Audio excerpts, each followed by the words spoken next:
Bienvenidos a B&B Plays, en nuestra serie de videos en los que te enseñamos los deportes nacionales latinoamericanos. Te estamos mostrando aquellos que se practican en las festividades populares y que mezclan habilidades físicas, cultura e historia del lugar donde se practican, y que adicionalmente nos dejarán ver curiosidades de nuestros vecinos latinoamericanos. Así que, sin más, comencemos.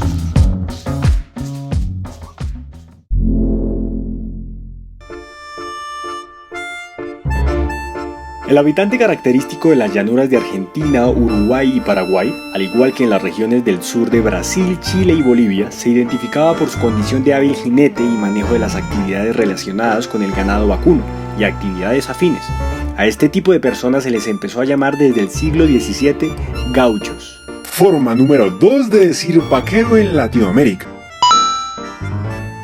Convirtiéndose en un ícono que representa la tradición de estos países y las costumbres rurales. Entre las destrezas de los gauchos se destacan las jineteadas, que buscan mostrar la destreza del jinete aguantando todo lo que sea posible en un caballo que no ha sido domado. Un jurado de 4 integrantes es el que observa y da los puntajes. Payadores, recitadores y cantores del folclore animan al público que celebra el evento, y en las previas o intermedios se hacen rifas y avisos parroquiales. En abril de 2006, Uruguay incluyó en una ley votada por unanimidad por representantes de todos los partidos a las jineteadas gauchas como deporte nacional, entre otras tradiciones criollas. Las fiestas, organizadas durante más de 90 años por la Intendencia de Montevideo, reúnen a más de 200 caballos y cerca de un centenar de jinetes, con una concurrencia de público que en los últimos años se ha acercado a las 300.000 personas.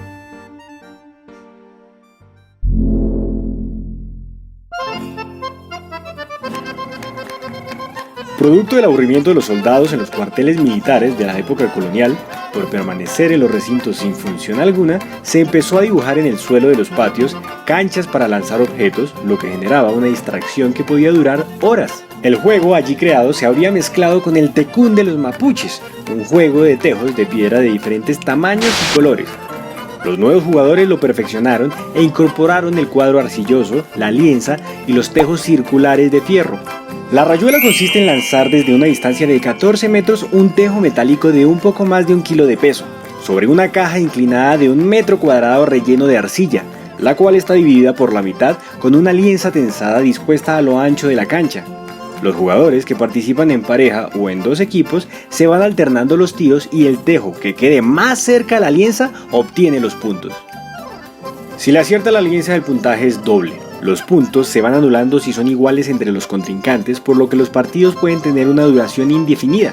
Existen 2 formas de jugar, con un tejo cilíndrico o con un tejo plano o paipas. En 1948 la rayuela fue declarada por el presidente Gabriel González Videla como el deporte nacional recreativo, lo que fue ratificado en 2014 por la presidenta Michelle Bachelet y forma parte fundamental de la identidad nacional. Conocido como deporte nacional chileno. Según la federación de este deporte, hay 35.000 socios en el tejo cilíndrico y 20.000 en el tejo plano, repartidos en 51 asociaciones locales y 510 clubes.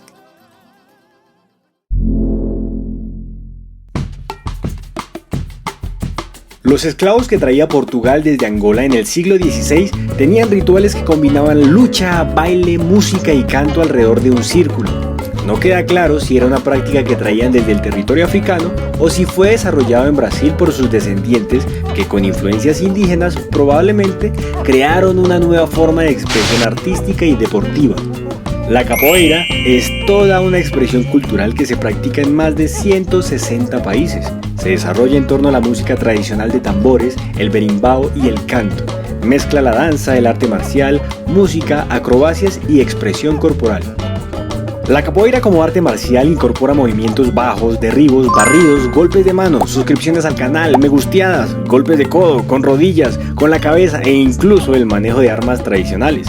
Mientras que en el ámbito artístico y deportivo se hace más énfasis en las acrobacias y en las demostraciones de habilidad. En 1930 la práctica de capoeira quedó prohibida, ya que era vista como subversiva y peligrosa.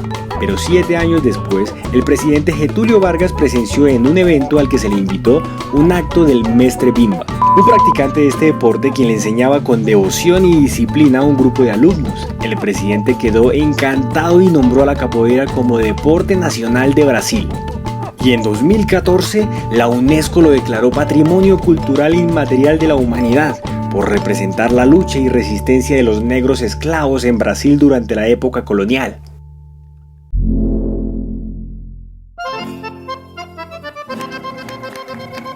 Durante el mandato del gobernador García Hurtado de Mendoza, se ordenó que cada 7 de octubre, día de San Marcos, todo el ganado debía ser marcado y seleccionado.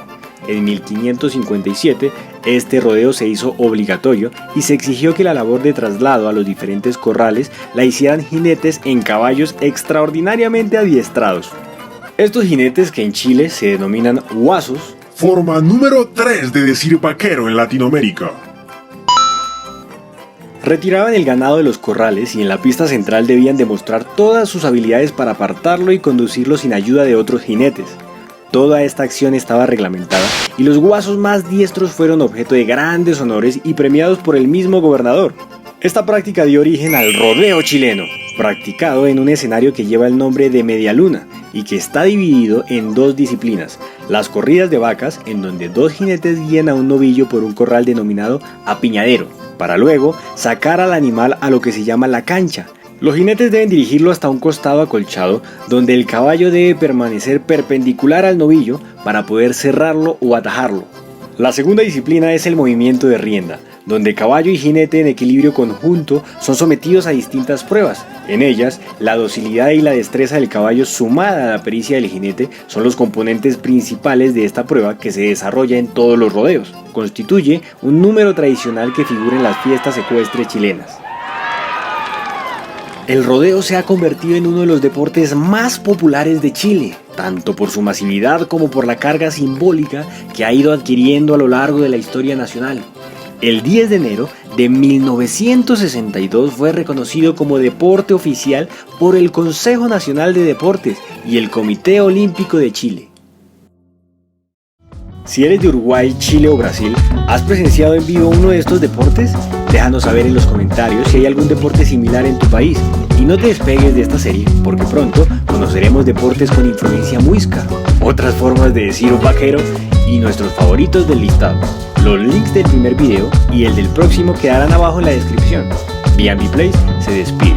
No olvides darle me gusta y compartir este video, que nos ayuda un montón. Nos vemos pronto.